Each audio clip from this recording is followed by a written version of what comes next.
हाँ स्टूडेंट, मैं Salaar Shah Khan, class 11 chapter 3 part 3 का जो 8 मार्क्स का क्वेश्चन स्टार्ट होगा। नेक्स्ट वीडियो में मैंने 3 मार्क्स और 4 मार्क्स का क्वेश्चन सॉल्व किया था। इस बार 8 मार्क्स का क्वेश्चन है चैप्टर 3 का, जो लास्ट चैप्टर है। इसका 8 मार्क्स का क्वेश्चन, चैप्टर का नाम है क्षितिज का विस्तार। आई है सिलेबस जो कितना कौन सा चैप्टर कितना मार्क्स का आएगा वो। उसके बाद बढ़ते हैं 8 मार्क्स वाला।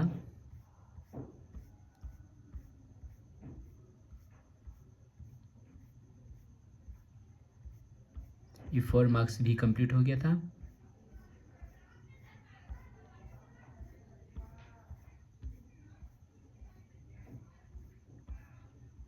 ये है विस्तृत उत्तर वाले प्रश्न, यानी कि क्वेश्चन 8, एक क्वेश्चन जो 8 मार्क्स का है।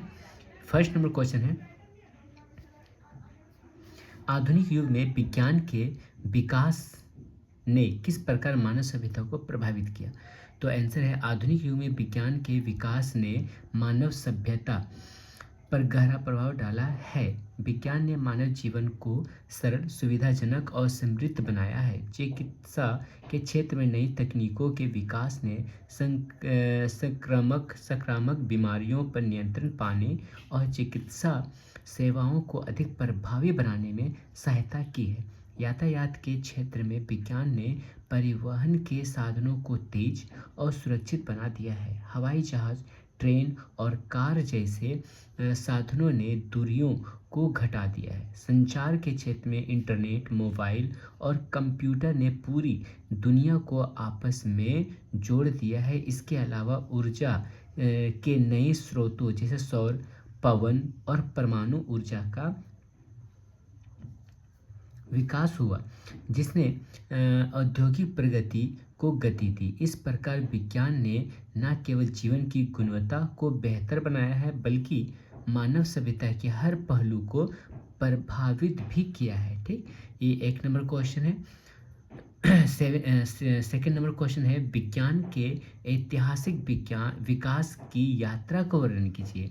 तो यात्रा का वर्णन ये वाला है कि विज्ञान का ऐतिहासिक विज्ञान जादू टोना, अलकेमी और धर्म की मानवताओं से होता हुआ आधुनिक वैज्ञानिक खोजों तक पहुंचा है।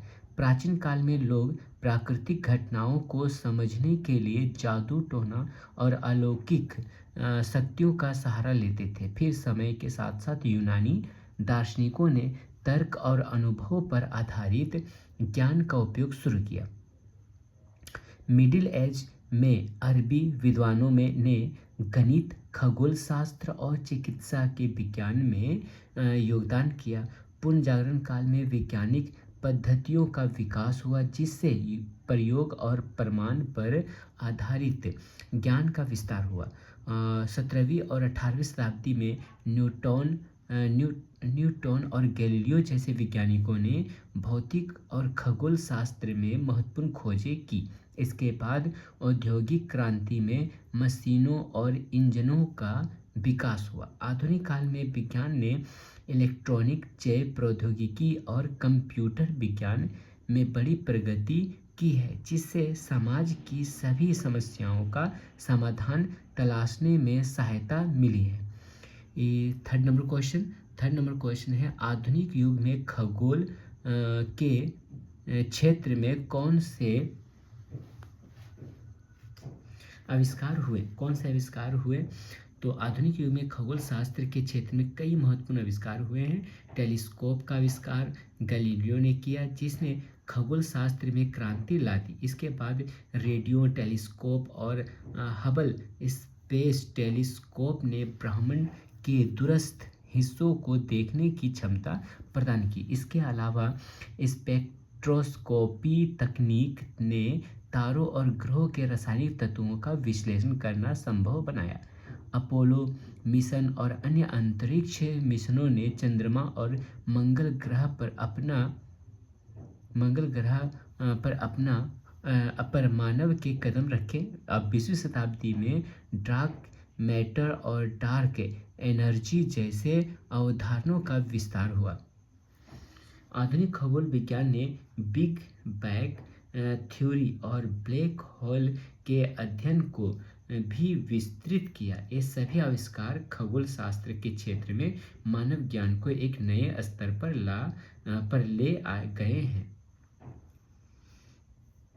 4 नंबर क्वेश्चन है, मानव सभ्यता के जादू टोना से आधुनिक आविष्कार तक के विकास का वर्णन कीजिए। तो मानव सभ्यता ने जादू टोना और तंत्र मंत्र से होते हुए आधुनिक विज्ञान और तकनीक तक का सफर तय किया है। प्रारंभिक मानव समाज में लोग प्राकृतिक घटनाओं को समझने के लिए जादू और अंधविश्वास का सहारा लेते थे। प्राचीन काल में अल्केमी ने रसायन विज्ञान का विकास किया। ग्रीक और रोमन सभ्यता ने तर्क और अवलोकन को प्राथमिकता दी, जिससे विज्ञान का आधार बना।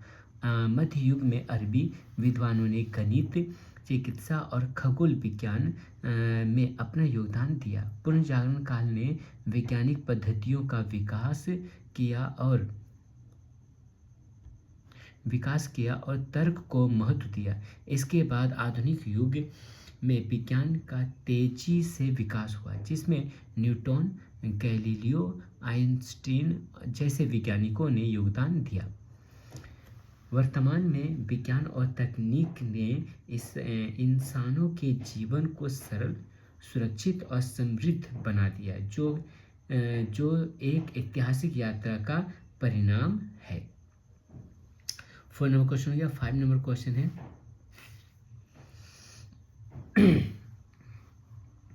5 नंबर क्वेश्चन है, खगोल शास्त्र के क्षेत्र में हेलेनिस्टिक विश्व का क्या योगदान है।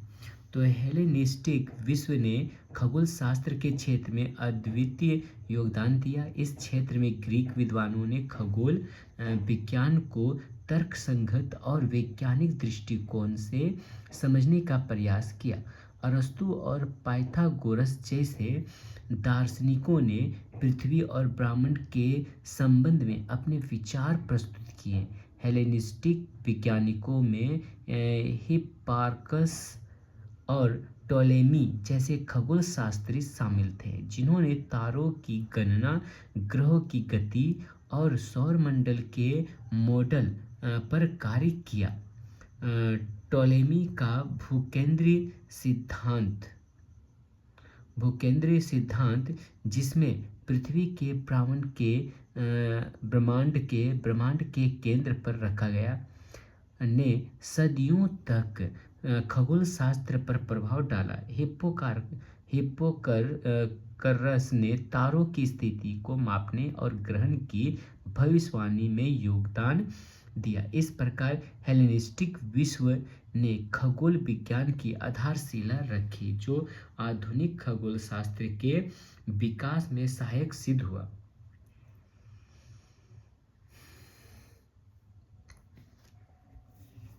6 नंबर क्वेश्चन है, आधुनिक युग में ज्योतिष और राशि चक्र में क्या परिवर्तन आया।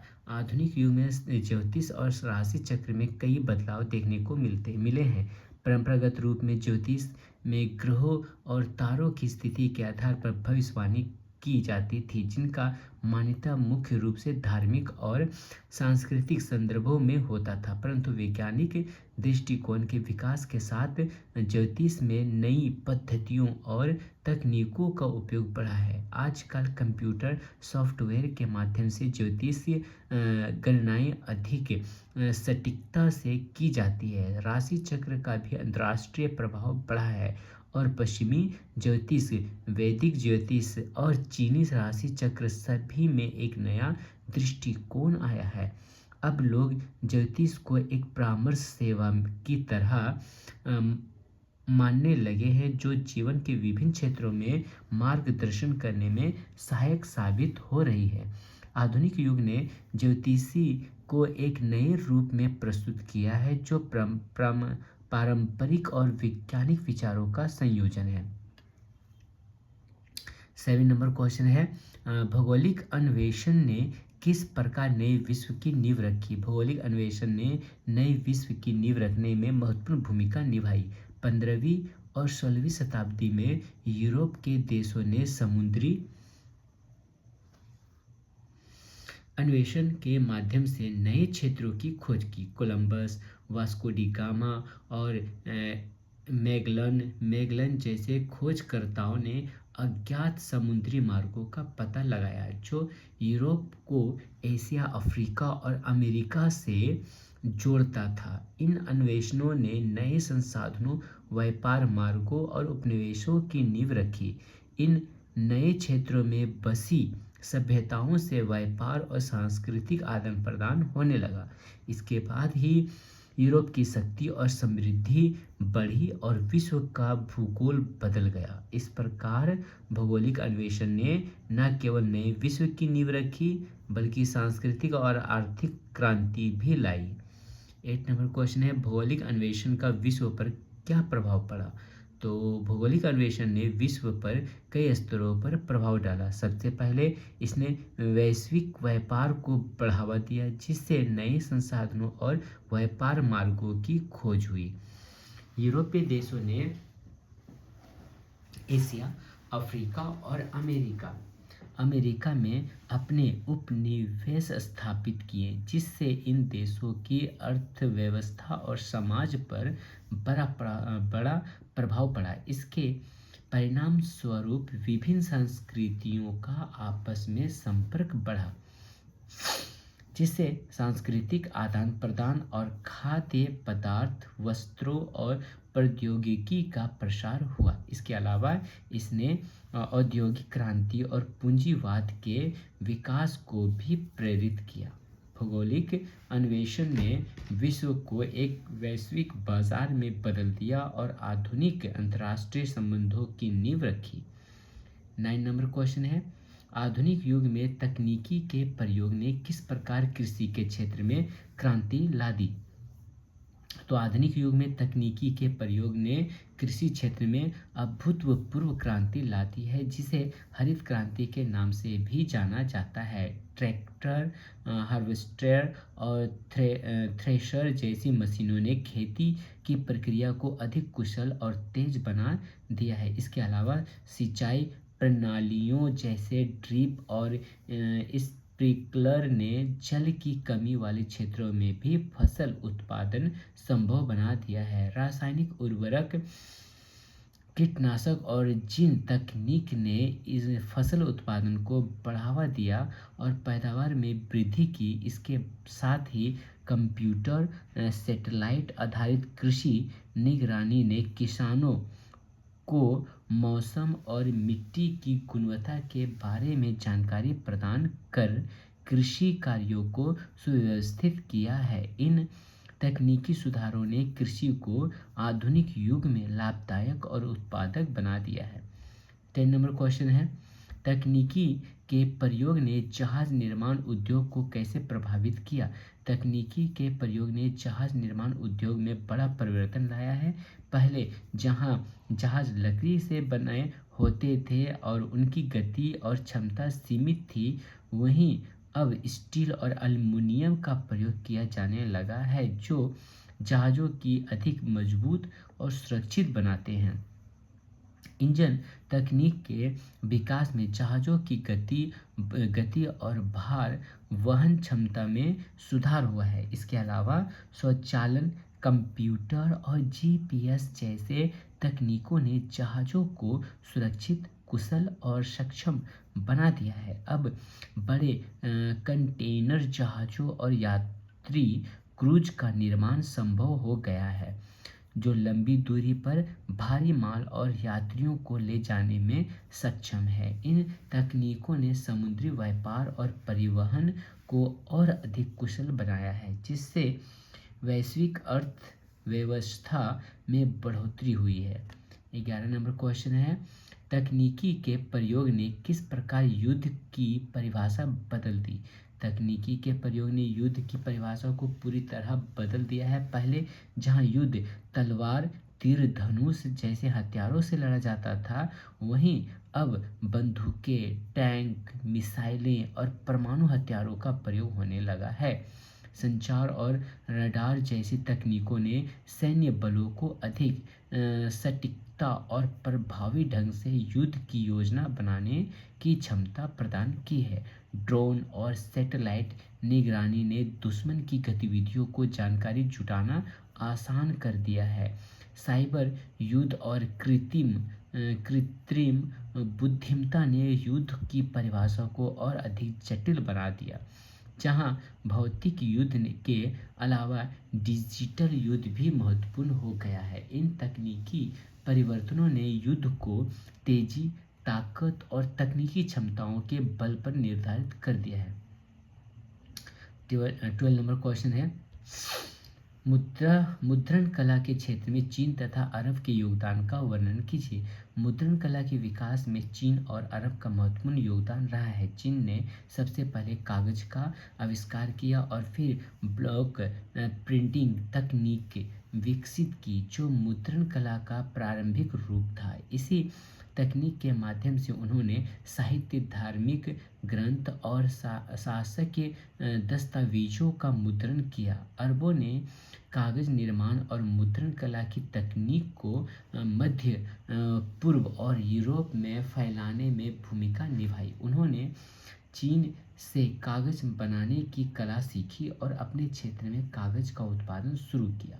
अरबों ने किसानों का अनुवाद कर शिक्षा और ज्ञान के प्रसार में योगदान दिया। इस प्रकार चीन और अरब दोनों का मुद्रण कला में अहम योगदान रहा है। 30 नंबर क्वेश्चन